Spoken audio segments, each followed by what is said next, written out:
முண்டகோபனிஷத் மற்றும் மாண்டூக்கிய உபனிஷத்தினுடைய அர்த்தங்களை சொல்லணும். அது அனைவரும் கேட்டு இன்புறணுங்கிறது கோயில் நிர்வாகஸ்தர்களுடைய ஆணை. அதையே சிறமேற்கொண்டு யதா சக்தி யதா அவகாசம் இந்த விஷயத்தை பற்றி விண்ணப்பம் செய்கிறேன். சுவாமி நம்மாழ்வார் தன்னுடைய திருவாய்மொழி 10 2 திருவாய்மொழியில் கெடுமிடராயவெல்லாம் கேசவாய் என்ன நாளும் கொடிவின செய்யும் கூற்றின் தமர்களும் குறுககில்லார் என்று ரொம்ப ஆச்சரியமான ஒரு பாசுரத்தாலே திருவனந்தபுரத்தை பாடுகிறார். விடமுடை அரவில் பள்ளி விரும்பினான் தடமுட வயல் அனந்தபுர நகர் புகுதுமின்னே என்று முதல் பாசுரம். ஆழ்வார்களுடைய பக்தர்களாக இருப்பின் அவர்களுக்கு ஆழ்வார் சொல்ற ஒரே அபிப்பிராயம், நல்ல செய்தி, எல்லாரும் திருவனந்தபுரத்துக்கு உடனே நடங்கள், பத்மநாபனுடைய திருவடிகளை வணங்குங்கள், நம்முடைய எல்லா பாபங்களும் விலகிப்போம் என்று சாதிக்கிறார். நடமினோ நமர்களுள்ளீர் நாம் உமக்கரியச் சொன்னோம். நமர்களுள்ளீர், இந்த பூலோகத்தில் வாழ்பவர்களே, பக்தர்களான உங்களுக்கு நல்லது கூறுகிறேன். கடைத்தலை சீக்க பெற்றால் கடுவினை களையலாமே. பெருமான் சன்னிதானத்தின் முன்னே அலகிடுங்கள். அலகிடுகள்ங்கிறது பெருக்கும் கைங்கரியம், சுத்தம் பண்ற கைங்கரியம். துடப்பத்தை வைத்து சுத்தம் பண்ணீர்களானால் அங்கிருக்கிற அழுக்கு எப்படி தொலைகிறதோ அதைப்போல நம்முடைய பாபங்களெல்லாம் அகன்று போகும். ஆகவே அந்த கைங்கரியத்தை அனந்த பத்மநாபனுக்கு செய்யுங்கள் என்ன ஆழ்வார் விதிக்கிறார். அப்ப நம்முடைய பாபங்களெல்லாம் விலகிறதுனாலே ஏதோ ஒரு லாபம் இருக்க வேண்டும். நாம சில துன்பங்களுக்கு ஆளாகிறோம், பல இன்பங்களை பெறுகிறோம். ஆனா அனைவருக்கும் ஆசை துன்பங்கள் ஒண்ணு கூட இருக்கக்கூடாது, எல்லா இன்பங்களையும் பெற வேண்டும். ஆனா அது நடக்க ஒட்டாமல் ஏதோ தடுக்கிறது. அது எதுவோ அல்ல, நாமே சேர்த்து வைத்திருக்கும் கர்மங்கள். அதைத்தான் கடை தலை சீக்க பெற்றால் கடுவினை களையலாமே என்கிறார் ஆழ்வார். நம்ம இடத்துல கடுமையான வினைகள் உள்ளன. பாதகம், அதிபாதகம், மகாபாதகம், உபபாதகம் என்று பல. இந்த பலதும் தொலைய வேணுமானால் திருவனந்தபுரத்துக்கு வாருங்கள். பரபிரம்மமான பகவான் சயன திருக்கோலத்தில் எழுந்துருளி உள்ளார். அவரிடத்துல கைங்கரியம் பண்ணினா பாபம் தொலைஞ்சு போயிடும். கடுவினை களையலாம் ஆழ்வார் சாதிக்கிறார் இல்லையோ. அப்ப இது தொலைகிறது எதற்காக?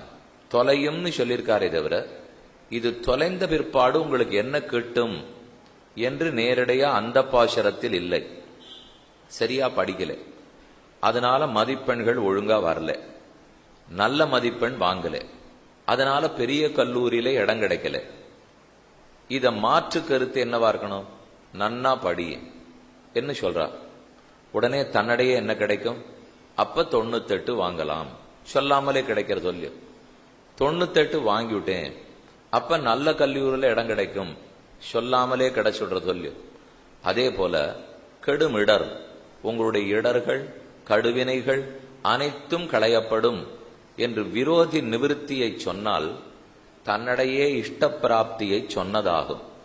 நாம் எதை அடையணும்னு விருப்பப்படுகிறோமோ அதை சொல்லணுங்கிற தேவை கூட இல்லை.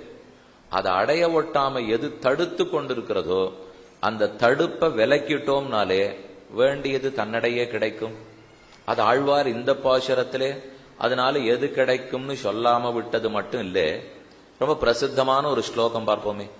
சர்வதர்மானு பரித்யஜ்ய மாமேகம் சரணம் பிரஜ, என்னையே சரணமாக பத்து, அகம் துவா சர்வ பாபேபியோ மோக்ஷயிஷ்யாமி, நான் உன்னை எல்லா பாபங்களில் நின்னும் விடுவிக்கிறேன், சோகப்படாதே என்று கண்ணன் கூறுகிறார். எல்லாருக்கும் தெரிஞ்ச ஸ்லோகம்தான்.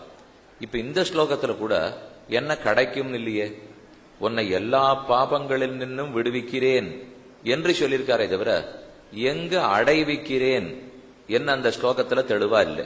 மற்ற இடங்கள்ல இருக்கு. இந்த ஸ்லோகத்துல இல்லாத போகலாமே தவிர வேற இடங்கள்ல எங்க அடையணுங்கிறது இருக்கு. அப்ப அடைய வேண்டியது முக்கியமா, அடையறதுக்கு தடங்கலா இருக்கிறத போக்க வேண்டியது முக்கியமா? இந்த ரெண்டுல எப்பவுமே நமக்கு ஒரு விசாரம். இன்னதான் அடையணும்னால் அதை பத்தியே சிந்திச்சுட்டு இருக்கணுமா? சிந்திச்சுட்டே தடங்கலை பத்தி யோசிக்காத விட்டோம்னா தடங்கலே போகாது. அதுக்குன்னு இப்ப தடங்கலை பத்தியே நினைச்சிருந்தோன்னு வச்சுங்க, அப்புறம் பயமாவே போடும். இத்தனை தடங்களுக்கு நடுவுல இருக்கும், அவ்வளவுதான் நம்ம வாழ்க்கை முடிஞ்சது அப்படின்னு முயற்சிக்கே வரமாட்டோம். எதை அடைய போகிறோமோ அதை அடிக்கடி ஞாபகப்படுத்தி கொண்டே வந்தால்தான் அதுல விருப்பம் இருந்துட்டே இருக்கும். ஓ, இவ்வளவு உயர்ந்தத்தை நாம் அடையணும், அதனால எவ்வளவு பெரிய தடங்கல்கள் வந்தாலும் அதை உடைத்தெறிந்து அடையணும் அப்படிங்கிற ஒரு உத்வேகம் நம்ம கிட்ட இருக்கணும் இல்லையோ? அப்படின்னா எதை அடைய போறோம்னு அடிக்கடி யோசிக்கணும். ஆனா அடைய போறத மட்டுமே யோசிச்சுட்டோம்னா, உழைப்பே இல்லாமல் நிறைய சம்பாதிச்சு லாபத்தை கொண்டாட போறோம்னுட்டு வேலையே செய்யாத விட்டான்னா அப்ப லாபம் கிடைக்கவே கிடைக்காது இல்லையோ? அதனால வழிமுறையும் சிந்திக்க வேண்டும். வழிமுறை மட்டும் போராது, அடைய வேண்டியதையும் சிந்திக்க வேண்டும். ரெண்டையும் சரியான விகிதத்துல சிந்திக்கணும். இன்னும் கேட்டா எதை அடைய போறோமோ கொஞ்சம் அதிகமாவே சிந்திக்கணும். அப்பதான் வேகமே வரும். ஏன்னா வாழ்க்கையிலே நாம பண்ண போற முயற்சிகள்ல நிறைய தடங்கள் இருக்கும், அதுல நிறைய இடர்பாடுகள் இருக்கும். அதை பத்தி நினைக்க கலக்கம்தான் வரும். ஆனா உயர்ந்த தத்துவம் இதைத்தான் நாம அடைய போறோங்கிற அந்த பெருசை நினைக்க கலக்கம் தீர்ந்துபடும், ஆனந்தம் ஏற்படும். மறுபடியும் பழைய உற்சாகத்தோட முயற்சி எடுக்கிறதுக்கு ஆரம்பிச்சுடுவோம். அதைத்தான் இந்த இடத்துல நம்மாழ்வார் கெடும் இடராயவெல்லாம், உங்களுடைய இடர்கள் அத்தனையும் கெடும். என்ன செய்யணும்னு கேட்டால், நடமினோ நமர்கள் உள்ளீர் அனந்தபுர நகர் புகுதுமின்னே, திருவனந்தபுரத்துக்கு வாங்கோள். வந்து என்ன பண்ணணும்னு கேட்டோம். வந்தால் உங்களுடைய எல்லா பாபங்களும் தொலைஞ்சு போயிடும். தொலைஞ்சப்புறம் என்ன கிடைக்கும்னு கேட்டோம். இப்ப இத்தனை நாள் அதுதானே சொல்லிருந்தேன். இப்ப இந்த பாசுரத்தின்படி சரி போறோம், திருவனந்தபுரத்திலே பெருக்கினோம்னு நம்ம குப்பைகள்லாமும் படுத்து போன பிற்பாடு என்ன கிடைக்கும்? ஆழ்வார் அங்கதான் ரொம்ப சூக்ஷ்மமான அர்த்தம் சொன்னார். உலக விஷயத்தில் இடர்களையெல்லாம் நீக்கினால் அப்புறம் கிடைக்க வேண்டியது கிடைக்கும். ஆனா அந்த மாதிரி ஒரு தாயார் ஒத்துக்கு போறா சொல்லுங்க? இப்ப பரீட்சா அதிகாரியா இருந்தா நன்னா எழுதி கஷ்டப்பட்டு எழுதினியானா 98 போடுறேன், 99 போகிறேன். ஆனா என் அம்மா எனக்குன்னு லட்டு பண்ணி வச்சுட்டு இருக்காள்னு வச்சுக்கோ, கஷ்டப்பட்டு என்ன 32 தடவை பிரதட்சணம் பண்ணியானா லட்டு தரேன், இப்படி சொல்லிலாம் நம்ம பார்த்ததே இல்லை. இப்போ அப்போ லட்டை கொடுத்துட்டு இவ்வளவு நன்னா பண்ணி கொடுத்துருக்கேனே, கொஞ்ச நாள் படிக்க கூடாதோ? அப்ப பெற்றவளாக இருந்தால் கொடுக்க வேண்டியதை முதல்ல கொடுத்துடுறா, அப்புறம் படிக்க சொல்றா. என்ன ஒண்ணு, பாதி லட்டு கொடுத்துட்டு படிச்சாளான்னு பார்த்துட்டு மீதி லட்டை கொடுப்போம். அவ்வளவுதான் வித்தியாசமே தவிர ஏதோ ஒண்ணு கொடுத்துத்தானே தொடங்குகிறார். அதே போல ஆழ்வாரும் சாதிக்கிறார். திருவனந்தபுரத்துக்கு வந்தீர்களோ இல்லையோ, வந்த பிற்பாடு அழகிட்டீர்கள் அல்லவா, அங்க இருக்கிறத பெருக்கினதுனால பாப்பங்கள் படுத்து இனிமே என்ன கிடைக்கும்னு கேட்கிறீங்களே, ஏற்கனவே கடைச்சா எடுத்து கண்ணப்படலையான்னார். ஏதுன்னு கேட்டோம். திருவனந்தபுரத்துக்கு வந்ததுதான், அதை விட வேற என்ன கிடைக்கணும்? இப்போ எது நம்முடைய பாபங்கள் எல்லாம் தொலைந்து திருவனந்தபுர பெருமாளை சேவிக்க போறோமா? திருவனந்தபுர பெருமாளை முதலே சேவிச்சுட்டுமே, சேவிச்சுட்டு தானே பெருக்கவே போனோம்.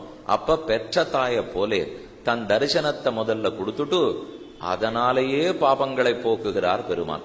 நாம் என்ன பண்ணிடுறோம்? சற்றே அசட்டுத்தனமாக அந்த தரிசனம்தான் நமக்கு புருஷார்த்தம், அதுதான் லட்சியம்ங்கிறத மறந்துட்டு இந்த பாபம் போனத்துக்காக வேற என்னமோ கிடைக்க போறதுன்னு நினைச்சுட்டு இருக்கோம். அங்கதான் பெருமாள் கொஞ்சம் சிரிச்சு விடுறார். இது கூட இவனுக்கு தெரியாதா? என்னையே கொடுத்திருக்கேனே, என் தரிசனத்தையே கொடுத்த பிற்பாடு இவன் வேற எதையோ எதிர்பார்த்துட்டு இருக்கானேனால் அந்த அசட்டுத்தனம் பண்ணாதீங்கோ. அவரை சேவித்ததே, அவரை தொழுததே மகாபாகியம். முதல்ல தன்னையும் காட்டி வினைகளையும் தொலைத்திருக்கிறான் எம்பெருமான். பித்யதே ஹிருதய கிரந்தி சித்யந்தே சர்வசம்சயாக க்ஷீயந்தே சாஸ்ய கர்மாணி தஸ்மின் திருஷ்டே பராவரேன்னு உபனிஷத் வாக்கியம். அவரை சேவிக்க நம்ம கிட்ட இருக்கிற வினைகள் அத்தனையும் விலகும். ஆக வினைகள் விலகி சேவிக்கணுமா? சேவித்ததால வினைகள் விலகுமா? கசப்பு மருந்து சாப்பிட்டு அஜீர்ணத்தை குணப்படுத்திட்டு லட்டு சாப்பிடணுமா? லட்ட சாப்பிட்டதுனாலேயே அஜீர்ணம் தொலைஞ்சு சக்கர பொங்கல் சாப்பிடலாமா? ரெண்டுல எது பிடித்தம்? இப்போ கண்டிப்பா உலகம் முழுக்க முதல்ல தான் சொல்லும். கசப்பு மருந்த சாப்பிட்டு கஷ்டப்பட்டு பத்திய உணவெல்லாம் இருந்து அஜீர்ணத்தை சரிப்படுத்தினுட்டு அப்புறம் லட்டு சாப்பிடணுட்டு. ஆனா பகவத் விஷயம் அப்படி இல்லவே இல்லை. இப்போ நீ லட்டா சாப்பிடு, வெள்ளச்சீடையா சாப்பிடு, அஜீர்ணம் தொலைஞ்சு போயிடும், அப்புறம் அக்கார் அடிச்சல் சாப்பிடு. இந்த மாதிரி ஒரு வைத்தியம் கேள்வியே பட்டது இல்லையன்னா. ஆமா, பக்தி பண்ணி முக்தி அடைன்னு பெருமாள் சொல்றாரோ இல்லையோ.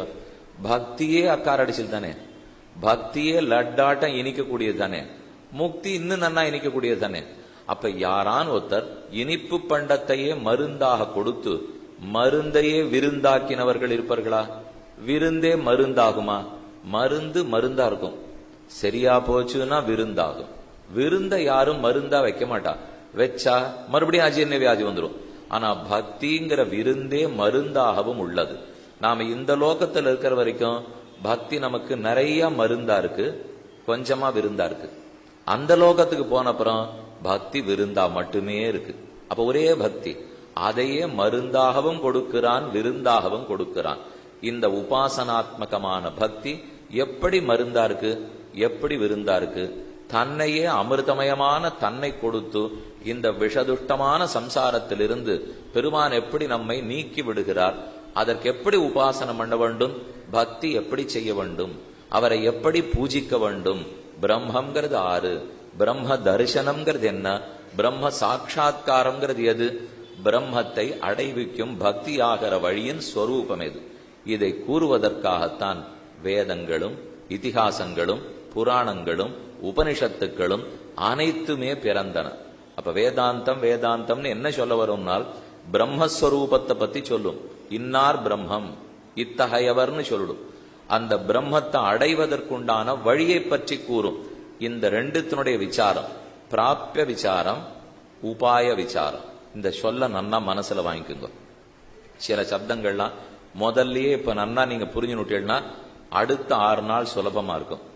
இல்லைன்னா அப்பப்ப அது என்னன்னு சொல்லிட்டே இருக்கணும். முதல் வகுப்பு படிக்கச்சே 2 2 4ன்னு சொல்லி கொடுத்துட்டா 10ஆவதுல திரும்ப சொல்லி கொடுக்க மாட்டாளோ இல்லையோ.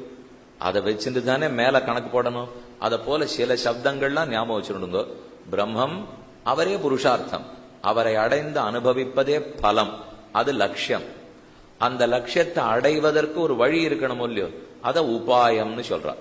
இன்ன உபாயத்தின் மூலம் இந்த காரியத்தை பண்ணுங்கோ, இந்த சாதனத்தின் மூலம் இந்த காரியத்தை பண்ணுங்கோ. சாதனம்னு சொன்னாலோ உபாயம்னு சொன்னாலோ பிராபகம்னு சொன்னாலோ இதெல்லாம் ஒரே அபிப்பிராயம். தமிழை சொல்லணும்னா வழி. இத முதல்ல சொல்லியிருந்தா கட்டப்படாத இருந்திருக்கும்.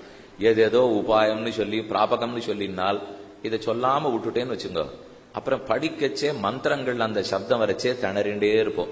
ஏன்னா வழின்னு அதுல வரப்போறது இல்லையோ, அது நமக்கு மட்டும் தானே தெரியும். ஆக வழியும் தெரிஞ்சுக்கணும், அடைய வேண்டிய பிரம்மத்தையும் புரிந்து கொள்ள வேண்டும். இந்த ரெண்டத்தை பத்தி விளக்கறதுக்கு தான் உபனிஷத்துக்கள். வேதத்தினுடைய இறுதியான பாகத்தை உபனிஷத்துன்னு சொல்றோம். ஆரண்யகம் என்று சொல்லுவதும் உண்டு. ஆரண்யகம்னா காட்டில் நடந்த செய்திகள். ரிஷிகள் எல்லாரும் காட்டுல கூடுறா, ஏகாந்தமான ஸ்தலம். ரொம்ப கூட்டத்துக்கு நடுவில் இருந்தா நல்ல விசாரம் பண்ண முடியாது. இப்ப இந்த இடத்துல உபன்யாசத்துக்குன்னு வந்து உட்காந்துருக்கோ இல்லையோ, கேட்டுடுவோம். இதே இங்க பிரம்மோத்சவம் இருக்குன்னு வச்சுங்க, பிரம்மோத்சவ சமயத்தில் உபன்யாசமும் நடைபெறும் அப்படின்னு போட்டிருந்தாள்னா அதை ஒரு 1/2 மணி எல்லாரையும் உட்காத்தி வைக்கிறதுக்குள்ளேயே போரும் நடு. ஏன்னா இந்த உற்சவம் கூப்பிடுவா, அது கூப்பிடுவா, இது கூப்பிடுவா, எல்லாம் அங்கேயே சிந்தனை இருக்கும் இல்லையோ. அதனாலதான் ரிஷிகள் யாரும் வீட்டுல இருக்கிறதோ நகரத்துல இருக்கிறதோ பண்றதில்லை. காட்டுக்கு போவோம், ஏகாந்தத்தில் அமர்வோம், அப்ப பிரம்ம விசாரம் பண்ணலாம். சூக்ஷ்மமான அர்த்தத்தை பற்றி பேசும்போது தடங்கல் இல்லாம இருக்கணும் இல்லையோ. ஏதோ சாதாரணமா ஒரு கதை பேச போறோம்னு சொன்னா அப்ப யார் என்ன தடங்கல் பண்ணாலும் கவலை இல்லை. நமக்கு ஒன்னும் அப்படியே சித்தம் ஒருமித்து இதையே நினைத்து கொண்டு கருத்தொருமித்து கேட்கணுங்கிறது இல்லை. கதை புஸ்தகம் படிக்கிற மாதிரி படிச்சு விடலாம். ஆனா உயர்ந்த பிரம்ம விசாரம்லாம் அதை போல படிக்க முடியாது. சூக்ஷ்மமான அர்த்தம், அதை கருத்து ஆழம் மிக்கதை தனித்து தெரிஞ்சுக்கணும் இல்லையோ. இதை நான் சொன்ன உடனே அப்படின்னா சுவாமி நம்ம இந்த உபன்யாசத்தை வேணா காட்டுல வச்சுக்கலாமா, இல்ல இங்கே போய் வச்சுன்னு இருக்கீரே, நம்ம நிறைய பேர் இங்க உட்காந்து இருக்கோமே, ஒருவேளை 4 பேர் உட்காந்துதான் பண்ணணும்னால் விசாரம் பண்ணவாளை பத்தி சொன்னேன். அதுக்கப்புறம் அவ எழுதி வச்சது நமக்கு புரியறாப்புல சுலபமா தான் எழுதி வச்சிருக்கா. அவ விசாரம் பண்ணச்சேதான் கட்டம்னு சொன்னேனே தவிர நமக்கு கட்டமா இருக்க போறது இல்லை. அப்படின்னா என்ன செய்யணும், முதல்ல அந்த ரிஷிகளுக்கு பல்லாண்டு பாட வேண்டும். அவர்கள் கூடி இந்த விசாரம் பண்ணாமல் இருந்திருந்தால் நமக்கு இது புரிஞ்சிருக்கவே புரிஞ்சிருக்காது. கஷ்டமான அர்த்தத்தை மனசுல வாழ்ந்து அதை எளிமைப்படுத்துறது சரி, ஆனால் நீர்த்து போக வைப்பது தப்பு. அதை செய்யவே கூடாது. எல்லாரும் உயர்ந்த அர்த்தங்கள் இருக்கு, உபனிஷத் அர்த்தம்னா புரியறதுக்காக சொல்றேன்னுட்டு விஷயத்தையே நீர்த்து போக வச்சுடக்கூடாது. விஷயம் விஷயமாத்தான் இருக்கணும். அதை எளிமைப்படுத்தி கூறலாம், விளக்கி கூறலாம், உதாரணங்களோடு கூறலாம். இவ்வளவுதான் செய்ய முடியுமே தவிர கலிகாலம் 2014 ஆச்சு, இதுக்கு தகுந்து எப்படி மாற்றி கூற வேண்டுமோ அப்படி மாற்றி கூறணும்னு செய்யக்கூடாது. அது எப்ப எது சொல்லப்பட்டதோ மொத்த காலத்துக்கு அதுதான். ஆனா இந்த காலத்துக்கு புரியுறா போல திருஷ்டாந்தங்களை சேர்த்துக்கலாம், எளிமைப்படுத்தி கூறலாம். அதை எப்போதோ ரிஷிகளே ஒத்துருக்கா. நல்ல ஆரண்யகம்னு சொன்னால் அது காட்டில் நடைபெறும் செய்தி. அநேகமா எல்லா உபனிஷத்துக்களும் ஒரு ரிஷி பல ரிஷிகளோடு பேசி கொண்டிருப்பார். ஒன்னும் ஒத்தருக்கொத்தர் பேசி சமாதானத்தை கொண்டுருவா, இல்ல ஒத்தரிடத்துல பல பேர் கேட்பா, வரிசையா கேள்விகள் கேட்டுட்டே இருப்பா, அதற்கு சமாதானம் வரும். அப்ப இதெல்லாம் ஒரு ரிஷி கூடி பேசியிருக்காருன்னா அன்னிலிருந்து தானே உபனிஷத்துக்கள் இருக்கணும். நீங்க உடனே அப்ப உபனிஷத்துக்கள் எப்ப எழுதப்பட்டவை கேள்வி பிறக்கலாமே. ஏன்னா காட்டுல உட்காந்து ஒரு ரிஷி மற்ற ரிஷிகளோட பேசின்னு இருக்கார். அப்ப அவர்கள்லாம் பேசின தேதி இருக்கணுமே. நம்ம மாட்டன் 10 லட்சம் வருஷம் கூட இருக்கட்டும், 50 லட்சம் வருஷம் கூட இருக்கட்டும், உலகம் தோன்றின காலத்துல கூட இருக்கட்டும், அன்னிலிருந்து ஒரு தேதி இருக்கணுமென்னால் வேதங்களுக்கும் உபநிடதங்களுக்கும் தேதி கிடையாது, அவை அனாதி. இல்லையே இப்பதானே ஒருத்தர் பேசியிருக்காருன்னு சொன்னிருந்தால் அது சதுர்யுகந்தோறும் பேசுவா. அதோட அல்ல, வேதம் திருக்காலத்துல நடக்க போறதையும் முற்கூட்டியே சொல்லிடும். திருக்காலஜர்கள்னு சொல்றோம் இல்லையோ, இனிமே என்ன நடக்க போகுமோ அதையும் சேர்த்து முற்கூட்டியே சொல்லிவிடுவது. நல்ல இப்ப வேதம் சொல்லிருக்குன்னால் வேதத்துல ரிஷிகளுடைய பேர்லாம் வரும், மனுவனுடைய பேர் வரும், வியாசருடைய பேர் வரும். சுவாமி வேத வியாசர் இப்ப நமக்கு முன்னாடி இருக்கிற துவாபர யுகத்துல தானே பிறந்திருந்தார். அப்ப அதுக்கு முன்னாடி இருக்கிற திரேதா யுகத்துல வேதம் கிடையாதா? கிருத யுகத்துல வேதம் கிடையாதான? எல்லா யுகங்களையும் உண்டு. பின்ன வியாசரை பத்தி பேசினபடியால் சகோவாச வியாச பாராசத்யா யத்வை மனுரவதது தத் பேஷஜம், இத போல வாக்கியங்கள்லாம் வர்றதை பார்த்தா இந்த காலத்துக்கு அப்புறம்தான் வேதம் இருக்கும் போல் இருக்கேனால் அப்படி அல்ல. முக்காலமும் உணர்ந்து வேதங்கள் வேதாந்தங்கள் கூறும். இதிகாசம் வேணா இப்ப ஏற்பட்டதுன்னு சொல்லலாமே தவிர வேத வேதாந்தத்துக்கு இப்போதுங்கிறது இல்லை. மேலும் 4 சதுர்யுகம்ங்கிறது சுழற்சி முறையில வந்துட்டே இருக்கும். கிருதத்ரேதா துவாபர கலி, மறுபடியும் கிருதத்ரேதா துவாபர கலி, மறுபடியும் மறுபடியும் மறுபடியும்னு எத்தனையோ சுழற்சிகள் முடிஞ்சு போச்சு இல்லையோ. அத்தனை நாளும் வேதாந்தம் இதிகாச புராணங்கள் வந்துள்ளன. இந்த உபனிஷத்துக்களிலே பிரதானமா 10 உபனிஷத்துக்கள் கூறுகின்றன. அப்ப இதுவரைக்கும் என்ன பார்த்திருக்கோம்? உபனிஷத்துக்களுடைய வேலை என்ன? அடைய வேண்டிய புருஷார்த்தத்தை சொல்லும், அடைவிக்கும் வழியை சொல்லும். யார் மூலம் கூறும்? ரிஷிகளான பிரமாதாக்கள் மூலம் கூறும். அதுல வேதம் ஒரு பாகம், வேதாந்தம் ஒரு பாகம். வேதாந்தம் தான் உபனிஷத்துன்னு சொல்லப்படுறது. பெருமானுக்கு அருகில நம்மள போய் சேர்க்க போறது, உபாயத்தை சொல்லி கொடுக்கும். மோட்சம் எதுன்னு சொல்றது, பிரம்மஸ்வரூபம் எதுன்னு சொல்லும். இந்த விசாரத்துக்கு வருகிறான்றதான் வேதவியாசரே முதல் சூத்திரத்துல சொல்றார். அதாதோ பிரம்ம ஜிக்யாசா. பிரம்மசூத்திரம் கேள்விப்பட்டிருக்கீங்களோ? எல்லாரும் இப்போ அப்படி சங்கராச்சாரியர் அவதரித்து 1000 வருஷங்கள் முடிஞ்சு போச்சு. இப்ப ராமானுஜாச்சாரியர் அவதரித்து 1000 வருது, 2017 1000. அப்புறம் மத்வாச்சாரியர் அவதரித்து 1000 வரும், 1000 வரும், 10,000 வரும். ஆனா அவ ஆசைப்பட்டு எழுதி வச்ச பிரம்மசூத்திர பாஷ்யத்தை நாம யாரான்னு படிக்கிறோமா? அதை படிக்கவே இல்லையே. எங்கெங்கோ சுத்திண்டு எத்தையோ படிக்கிறோமே தவிர இப்ப 1000க்கு மேல இங்க உட்காந்துருக்கிறோம். எல்லாரும் உட்காண்டிருக்கிறவர்களுக்குள்ள எத்தனை பேர் சுவாமி ராமானுஜருக்கு 1000 வருதான், வேதவியாசருக்கு வியாச ஜெயந்தி வருதான், அதனால அவர் எழுதின பிரம்மசூத்திரத்தை பாஷ்யத்தோட ஒரு தடவையாவது படிக்க போறேன். சுவாமி நாங்களுக்கு ஆசைதான், ஆனா சம்ஸ்கிருதம் தெரியாதே. அது தெரிஞ்சாத்தானே அதை படிக்க முடியும். கொஞ்சம் கத்துக்க முயற்சிப்போம். வேண்டாம், அது தெரிந்தவர்கள் சொல்ல சொல்ல கேட்டுக்கொள்ளுவோம். சம்ஸ்கிருத பாஷை தெரியாட்டா கூட இப்ப உபனிஷத்தெல்லாம் சம்ஸ்கிருதம் தான். எல்லா ஆச்சாரியர்களும் உபன்யாசத்தை தமிழ்ல பண்ணலையான்னு கேட்டுன்னு தானே இருக்கும். அது சம்ஸ்கிருதத்தினுடைய அர்த்தம் புரியுமே. அதே போல பிரம்மசூத்திரத்தையும் கேட்கணும். கேட்டா தான் நம்முடைய ஆன்மீக சம்பிரதாயம் எத்தனை ஆழமானது, எத்தனை பொருட்செறிவுடையது அப்படிங்கிறது தெரியவே வரும். ஓரளவுக்கு கீதா ஸ்லோகம் மட்டும் புரிஞ்சுக்கிறோம். கீதையினுடைய அர்த்தத்துக்கு போறோமா? அப்படியே போனாலும் கீதார்த்தத்தை அனுஷ்டானம் பண்றதுக்கு கொண்டு வரவுமா? இது எல்லாமே கேள்விக்குறி. கீதை அளவுக்கு வந்துட்டா கூட உபனிஷத்துக்கு உத்தரம் வர்றதே இல்லை. அப்படியே வந்தாலும் பிரம்மசூத்திரத்துக்கு வர்றதே இல்லை. ஏன் முடியாத படுத்தினால் காலத்தின் சுழற்சி ரொம்ப வேகமா இருக்கு. நமக்கு மேன்மேலும் பணத்துல விருப்பம் அதிகமாக போக யாருக்கும் அப்ப ஆத்தியாத்மிக விஷயத்துல விருப்பம் இல்லாத போறது. அதன் அழுத்தமாக நிறைய அந்த பொருளுக்கு பின்னாடி போய் அர்த்தபராயணால ஆடுறதுனாலே நமக்கே மேற்கொண்டு நிறைய தெரிஞ்சுக்கணும், அதனால பலன் பெறணும், நித்தியமான உயர்ந்த பலத்தை பெறணும். இந்த ஆசைப்படுத்து அனித்தியமா அல்பமா பலம் கிடைச்சதுன்னா திருப்தி அடைஞ்சுடுறோம். நித்தியமா உயர்ந்த பலம் கிடைச்சதுன்னா அதுக்கு இப்ப நமக்கு ஆசையே இல்லை. அந்த பலத்தை அது கொடுக்கும். பிரம்மசூத்திரத்தை கண்டிப்பா ஒரு தடவையான கேளுங்கோ. அது அத்வைதிகளா இருந்தா சங்கர பாஷ்யத்தின்படி, விசிஷ்டாத்வைதிகளா இருந்தா ராமானுஜ பாஷ்யத்தின்படி, துவைதிகளா இருந்தா மத்வ பாஷ்யத்தின்படி எல்லாரும் எழுதியிருக்காளோ இல்லையோ. எவ்வளவு ஆசைப்பட்டு நமக்காக அவ பண்ணி வச்சிருப்பா. அப்ப நாம பாட்டுக்கு வெண்ணியே வேண்டி வீழ்பொருட்கிணங்கி வேர்க்கணார் கலவியே கருதி நின்னவானில்லா நெஞ்சின உடையேன்னு போயிட்டு இருந்தோம்னால் அப்ப அது அவர்களுக்கு மனசு கொஞ்சம் வெதும்பி போடாதா? எல்லாம் நம்ம பேரை சொல்றான், விக்கிரகம்லாம் வச்சுக்கிறா, திராராதனெல்லாம் பண்றா, என் பேரைத்தான் எல்லாரும் சொல்றான், நான் எழுதினதை மட்டும் படிக்கவே மாட்டேங்கிறான். என்ன எழுதியிருக்காருன்றதை படிக்கிறோம்னால் அதுதான் ஆசை.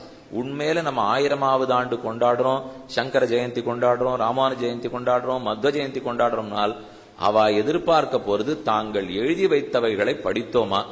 அதுக்கு ரொம்ப கஷ்டம்னு தயவு செய்து யாரும் பயப்படவே வேண்டாம். அதை படிக்கத்தான் அது எவ்வளவு சுலலிதமா இருக்கு. எத்தனை தூரம் இனிமையா கல்கண்டு சாப்பிடுறாப்புல மாம்பழம் சாப்பிடுறாப்புல இருக்கு அப்படின்னு அப்ப தெரிஞ்சுக்கலாம். நான் விளையாட்டுக்காக உங்களை இழுக்கணுங்கிறதுக்காக சொல்லல, நிஜம் அதுதான். பண்ணி பார்த்தா தானே தெரியும். நான் எத்தனை நாள் 2 மணி நாள் கல்கண்டு இனிக்கும்னு உபன்யாசம் பண்ணா உங்களுக்கு இனிக்க போறதா? எடுத்து ஒரு துண்டை நீங்க வாயில போட்டுட்டீங்கன்னா தான் உங்களுக்கு இனிக்க போறது. அதுல முதல் சூத்திரம் அதாதோ பிரம்ம ஜிக்ஞாசா. அத பிரம்ம ஜிக்ஞாசா. இதற்கு பின் பிரம்மத்தை விசாரிக்க வருகிறான். எதற்கு பின் பிரம்மத்தை விசாரிக்க வரணும்? கர்மத்தை முழுவதுமா செய்யணும். செய்த பிற்பாடு பிரம்மத்தை விசாரிக்க வரான். அனந்த பத்மநாப சுவாமின்னு சொல்றோம், பரபிரம்மம். அந்த பிரம்மத்தை தெரிஞ்சுக்க வேண்டாமா? தெரியுமே சுவாமி, நாங்க தான் நித்தியம் வந்துட்டு இருக்கமே. நீராவது உபன்யாசம் இருக்கிறதுக்கு தான் வரீர், நாங்க நித்தியமே இங்க சுத்தி இருக்கிறவா தினமும் வந்துட்டு இருக்கோம்னால் 2 பேருக்குமே அவரை சுமாராத்தான் தெரியும். உபன்யாசகருக்கு அவ்வளவுதான் தெரியும், நித்தியம் வர்றவாளுக்கும் அவ்வளவுதான் தெரியும். ஏன் அவ்வளவுதான்? அதுக்கு மேல முயற்சி பண்ணல. அடியேன் முயற்சி பண்ணல, புஸ்தகத்தை படிக்கிறதுக்கு முயற்சி பண்ணனே தவிர வந்து கைங்கரியம் பண்ற முயற்சி பண்ணல. நீங்க வந்து கைங்கரியம் பண்றதுக்கு முயற்சி பண்றீங்களே தவிர புஸ்தகத்துக்கு போறதுக்கு முயற்சி பண்ணல. ஆக மொத்தம் அது பாதி கண்டு தாண்டி இருக்கும். அடியேன் ஒரு பாதி கிணறு தாண்டினேன், நீங்க ஒரு பாதி கிணறு தாண்டினேன். என்ன வித்தியாசம்னா நீங்க 2ஆம் பாதி தாண்டிட்டு அடியேன் முதல் பாதி தான் தாண்டிருக்கேன்.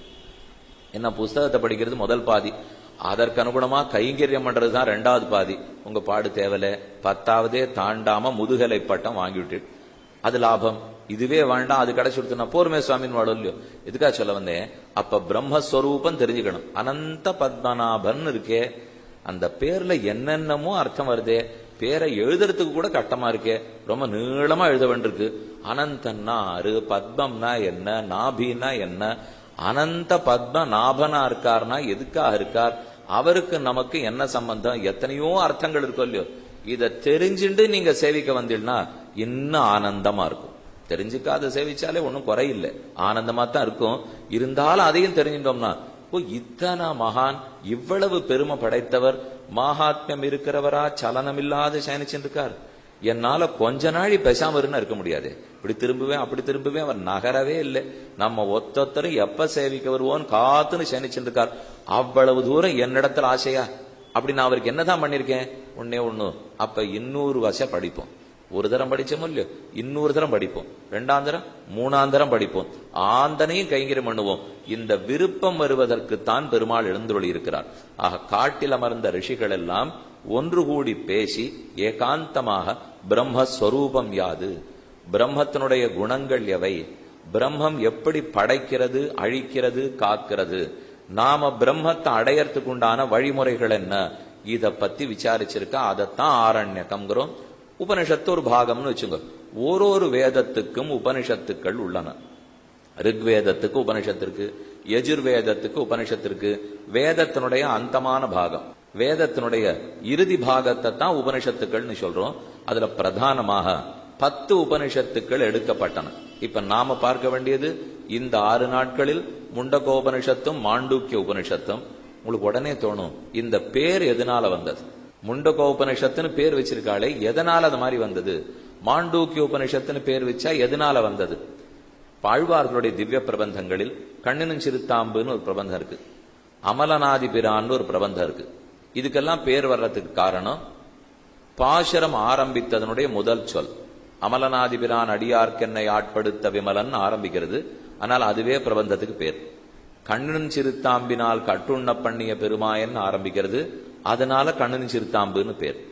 இல்லைன்னா செய்யுள் இசை இருக்கும் இல்லையோ, வெண்பா, ஆசிரியப்பா, கலித்துறை, இத போல சொல்றோம் இல்லையோ, அதுல தாண்டகம்னு ஒரு வகை, மடல்னு ஒரு வகை, எழுகூற்றிருக்கைன்னு ஒரு வகை, பா இனங்கள். அதை வச்சுன்னு பேர் வைப்பா. திருக்குறுந்தாண்டகம், திருநெடுந்தாண்டகம், திரு ஆசிரியம், ஆசிரியப்பா, ஆனால் அதுக்கு திருவாசிரியம், திரு எழுகூற்றிருக்கை, இப்படி பேர் வைக்கிறது உண்டு. அதே இன்னொரு விதம் பெருமாள் திருமொழி, பெருமாளை பற்றி பாடப்பட்ட திருமொழி பெருமாள் திருமொழி. திருவாய்மொழி, திருவாய் மலர்ந்தருளிய மொழி திருவாய்மொழி. நாச்சியார் திருமொழி, ஆண்டாளாகிற நாச்சியார் பாடின திருமொழி நாச்சியார் திருமொழி. அப்படின்னு யார் பாடியிருக்காளோ அவர்களை கொண்டு பேர். அப்ப எந்த பா இனமோ அதை கொண்டு பேர், யார் பாடியிருக்காளோ அவளை கொண்டு பேர், பாட்டோட முதல் சொல் எதுவோ அதை கொண்டு பேர். இத போல 2-3 விதங்கள் பார்த்திருக்கோம் இல்லையோ. இதே மாதிரி தான் 10 உபனிஷத்துக்களுக்கும் பேர் படிச்சிருக்கா. ஈஷா, கேன, கட, பிரஷ்ன, முண்டக, மாண்டூக்கிய, தைத்திரிய, ஐதரேய, சாந்தோக்கிய, பிருகதாரண்யகம் என்று 10 உபனிஷத்துக்கள். இதத்தான் பிரதான உபனிஷத்து. மொத்தம் 108 உபனிஷத்துக்கள். அதுல பிரதானமா இந்த 10 சொல்லப்பட்டிருக்கு. அநேகமா இதனுடைய விளக்கமாகத்தான் ஏனைய உபனிஷத்துக்கள் இருக்கும். இப்ப இதுல எதனால இந்த பேர் வந்ததுனால், ஈஷாவாசிய உபனிஷத்து முதல், பிரஷ்னோபனிஷத், ஈஷா கேனோபனிஷத்து 2வது. ஈஷாவாசிய உபனிஷத்துக்கும் கேனோபனிஷத்துக்கும் அப்படிதான் உபனிஷத்து தொடங்குறது. அப்படின்னா பாட்டோட முதல் சொல்லுன்னு ஒண்ணு பார்த்தோம் இல்லையோ, ஈஷாவாசியம் இதம் சர்வம்னு தொடங்குறது. அதனால இது ஈஷாவாசிய உபனிஷத்து. கேனங்கிற கேள்வியில தான் தொடங்குறது, அதனால கேனோபனிஷத்து. அப்ப அந்த 2க்கும் அதனால பெயர். ஈஷாவாசிய உபனிஷத்து, கேனோபனிஷத். அப்புறம் கட்டோபனிஷத்து, காட்டக பிரஷ்னத்தில் கட்டர் என்கிற ரிஷி உபதேசிக்கிறார், அதனால கட்டோபனிஷத் என்ன அதுக்கு பேர் வந்தது. காட்டக பிரஷ்னத்தில் இருக்கு, கட்டருங்கிறவர் புரோக்தம், அவரால் சொல்லப்பட்டிருக்கு, அதனால கட்டோபனிஷத். ஈஷா, கேன, கட, பிரஷ்ன. பிரஷ்னோபனிஷத்து 6 ரிஷிகள் சேர்ந்து ஒத்தொத்தர் ஒரு கேள்வி கேட்கிறார். கேள்வினா பிரஷ்னம் இல்லையோ, அதனால அது பிரஷ்னோபனிஷத்துன்னு ஆயிடுச்சு. ஒருத்தர் கேள்வி பதில், கேள்வி பதில், கேள்வி பதில். 6 பேருடைய கேள்விகள், 6 பதில்கள். ஒரு கேள்வி அடுத்த கேள்வியில கொண்டு போய் விட்டுடும், அடுத்த கேள்வி 3ஆம் கேள்வியில கொண்டு போய் விட்டுடும். இப்படி இருக்கிறதுனால பிரஷ்னோபனிஷத்துன்னே அதுக்கு பேர் வந்துடுது. ஈஷா, கேன, கட, பிரஷ்ன. இப்ப முண்டகோபனிஷத்து, மாண்டூக்கிய உபனிஷத்துக்கு பாருங்க, இது 2ம் இது எந்த சாக்கையை சேர்ந்ததோ அதை பொறுத்தது வேதத்தில் இருக்கிறது. இப்ப முண்டகோபனிஷத்து அதர்வண வேதத்தை சார்ந்தது. அதர்வ வேதத்தில் இருக்கக்கூடிய சாக்கைகள் முண்டக சாக்கை, மாண்டூக்கிய சாக்கை. அப்ப வேதத்தினுடைய ஒரு சாக்கை, நிறைய சாக்கைகள் உண்டு. அனந்தாவை வேதாகான்னு சொல்லுவார்கள். 1000 சாக்கைகள் இருக்கு யஜுர்வேதத்துக்கு. இப்ப யஜுர்வேதம்னு சொல்லச்சே ரிக்வேதம்னு சொல்றோம். சாமவேதத்துக்கு 1000 சாக்கைகள். ஜெய்மினி சாக்கைன்னு ஒரு சாக்கை, அத போல ராணாயணி சாக்கைன்னு ஒரு சாக்கை, கௌதும சாக்கைன்னு ஒரு சாக்கை. இது ஒன்னொன்னு பெங்கால் பக்கம், வங்காளத்து பக்கம் இருக்கிறது ஒண்ணு, ஹிமாச்சலம் காஷ்மீர பக்கம் இருக்கிறது ஒண்ணு, தென்னாட்டுல எல்லாம் இருக்கிறது ஒண்ணு. எல்லாம் வியாசர் சொல்லி கொடுத்ததுதான். வேதவியாசர் 4 சிஷ்யர்களை வச்சிருந்தார். அதுல ஒத்தொத்தர் வைசம்பாயனரை வச்சிருந்து ரிக்வேதர், பைலரை கொண்டு ரிக்வேதம், வைசம்பாயனரை கொண்டு யஜுர்வேதம், அத போல ஜெய்மினியை கொண்டு சாமவேதம், சுமந்துவ கொண்டு அதர்வண வேதம் என்று 4 வேதங்களுக்கு 4 சிஷ்யால வச்சிருந்தார். அவர்களை கொண்டு பிரிக்கிறார். 500 பேரை வங்காளத்துக்கு அனுப்புறார், 500 பேரை குஜராத்துக்கு அனுப்புறார், 500 பேரை காஷ்மீரத்துக்கு அனுப்புறார். அவாவா போய் அங்கங்க சாக்கை கிளையா வளர்த்திருக்கா. அந்தந்த சாக்கைகளுடைய பேர்ல தான் இப்ப இந்த உபனிஷத்து இருக்கு. அப்ப முண்டக சாக்கை முண்டகோபனிஷத்து, மாண்டூக்கிய சாக்கை மாண்டூக்கிய உபனிஷத்து, ஈஷா கேன கட பிரஷ்ன முண்ட மாண்டூக்கிய. தைத்திரிய உபனிஷத் இதான் பிரசித்தமான உபனிஷத், எல்லாருக்கும் தெரியும். பெருமாளுக்கு திருமஞ்சன் ஆரச்சவே தைத்திரிய உபனிஷத்து தான் சொல்லுவா. சிக்ஷாவல்லி, ஆனந்தவல்லி, பிருகுவல்லி, நாராயணவல்லி இன்னும் 4 வல்லிகள் சொல்றோம். சீக்ஷாம் வியாக்கியாசியாமகான்னு முதல்ல குழந்தைகளுக்கெல்லாம் எப்ப சொல்லிக் கொடுக்க செய்வோம், புருஷ சூக்தம் சொல்லிக் கொடுப்பா. அதே போல உபனிஷத்து சொல்லிடுவா. ஏன்னா கோவில் கைங்கிறதுல ரொம்ப பிரயோஜனப்படும். அதையும் ஒண்ணு ஞாபகம் வச்சுங்க. எந்த பாசுரத்தை நம்ம சட்டுன்னு தெரிஞ்சுட்டா பக்கத்தில் இருக்கிற கோவில்ல போய் நாமும் பாடலாமோ அதை முதல்ல தெரிஞ்சுங்க. அப்பதான் 4 பேர் சேர்ந்து கோவிலுக்கு போய் சொல்லச்சே ஒரு உற்சாகம் வரும். இது எந்த பாட்டு இந்த பக்கமே இல்லை, எங்கேயோ இருக்கிற பாட்டுன்னா கஷ்டமான பாட்டுன்னுட்டா அதுக்கு பயன் ஏற்படாது பாருங்க. பயன்படலேனாலே பிள்ளைகளுக்கெல்லாம் நம்ம பாட்டுக்கு என்னமோ கத்துட்டே இருக்குமே, ஞானம் சொல்ல போறோமா இல்லையான்னே தெரியல. யாரு 4 பேர் பார்த்து நான் சொல்றதை ரசிக்கிறதும் இல்லை. அப்போ ஒரு இடத்துக்கு போய் உபனிஷத்து கத்துட்டு இருக்கான், திருவஞ்சன் ஆறுதுன்னு சொல்லலாம் இல்லையோ. சொன்னா 4 பேர் பார்த்து தேவையில்லையோ உங்க பிள்ளை நன்னா சொன்னானேன்னா இவன் சரின்னு அடுத்ததை கத்துக்க வரான். அந்த மாதிரி எல்லாம் பார்த்து பார்த்து தான் இந்த நாள்ல சொல்லிக் கொடுக்க வேண்டும். ஆனால் இப்ப தைத்திரிய உபனிஷத்து ரொம்ப பிரபலம். அது எதனால அந்த பேர் வந்து தெரியுமோ, ரொம்ப ஆச்சரியம். சொன்னவரும் தித்திரி இல்லை, பாட்டு முதல் சொல்லும் தித்திரி இல்லை, சாகையும் தித்திரி இல்லை, அது எதுவுமே இல்லை. தித்திரி தித்தரம்னு ஒரு பட்சி, ஒரு பறவை. அந்த பறவை தான் இந்த உபனிஷத்தை கொத்தி சாப்பிட போச்சு. அதனால இதுக்கு தைத்திரிய உபனிஷத்து பேர். நாங்களே சாப்பிடறது இல்லையே சுவாமி, பறவை எதுக்கு சாப்பிட வந்தது? உபனிஷத்தை முதல்ல நாம சொன்னான்னா பறவை கொடுக்க போறோம்னால் நடந்த சரித்திரம் என்ன தெரியுமோ? வைசம்பாயனர் ஆச்சாரியர், யாக்ஞவல்யர் சிஷ்யர்.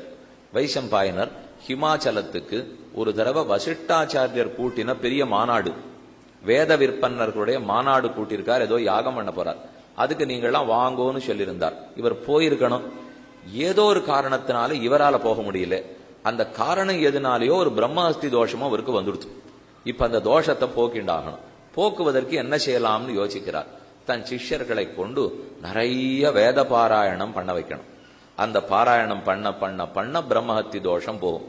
ஏ சிஷ்யர்களே, எல்லாரும் சேர்ந்து நான் கத்துக் கொடுத்த கிருஷ்ண யஜுர்வேதத்தை நன்னா ஓதுங்கோ அப்படின்னு வைசம்பாயனர் சொல்றார். ஓன்னு நல்ல குரல்ல ஏகாகிர சித்தத்தோட எல்லாரும் சொல்ல ஆரம்பிக்கிறார். அப்ப பார்த்து யாக்ஞவல்யர் வந்தார். வந்தவர், இந்த சிஷ்யர்கள்லாம் என்னைக்கு பாராயணம் பண்ணி உம்ம பிரம்மஹத்தி தோஷம் என்னைக்கு போறது? இவ யாருக்கும் அந்த சாமர்த்தியமே கிடையாது, அந்த சக்தியே கிடையாது. என் ஒத்தனுக்கு தான் மொத்தத்தை விட சக்தி. அதனால இவாளெல்லாம் அனுப்பும், நான் சொல்லி உம்ம பிரம்மஹத்தி தோஷத்தை போக்கு கொடுக்குறேன். இன்னும் ரொம்ப அகங்காரத்தோட செருக்கோட பேசினார். பார்த்த ஆச்சாரியனுக்கு கோபம் வந்துடுச்சு. என்ன இந்த மாதிரி பேசுறேன்னு, என்கிட்ட வேதங்கத்தின யோக்கியத்தையே உங்ககிட்ட காணமே. முதல்ல சகபாഠிகள் கூட யார் படிச்சிருக்காளோ அவளை மதிக்க வேண்டாமா? யாரு கூட படிச்சிருக்காளோ சகாத்தியாயிகளை மதிக்கவே உனக்கு தெரியலையே, வேண்டாம் நீ சொல்லாதே, வெளியில போ, இவர்கள் சொல்லுவார்கள் என்ன அவரையே அனுப்பிச்சார். சரி உமக்கு விருப்பம் இல்லைன்னா நான் போறேன்னு அவர் கிளம்பிட்டார். அப்போ கோபம், ரிஷிக்கு கோபம் தனியல. நான் கத்து கொடுத்த யஜுர்வேதத்தெல்லாம் வாங்கினுட்டு எனக்கே அது உபயோகப்படாத அளவுக்கு புறத்தியார அவமானப்படுத்திட்டு எப்படி உன்னை போகிறதுக்கு விட்டுடுவேன்? நீ போறதுக்கு முன்னால் கற்றுக் கொடுத்த வேதத்தை முழுக்க உமிழ்ந்து விட்டு போ. நீ உள்ளதை எடுத்துன்னு போக கூடாது. அது மொத்தத்தையும் துப்பு வயத்திலேருந்து வெளியில கொண்டாடினார். நிஜமாகவே அவர் அழுத்தி உள்ளேந்து மொத்தத்தையும் வெளியில கொண்டார். அது ரத்தம் மாம்சம் பிண்டமா வெளியில விழ போச்சு. வேதம் ரத்த பிண்டத்தோட பூமியில பட்டுட்டா ஜகத்துக்கே ஆபத்து. அது எங்கேயான் நடக்க கூடாதுங்கிறதுக்காக சுத்தி மத்த சிஷ்யால் இருந்தா பாருங்க, அவள்லாம் தித்திர பட்சியானா. அவள்லாம் அந்த தித்திரி பட்சி வடிவத்தை எடுத்துட்டா.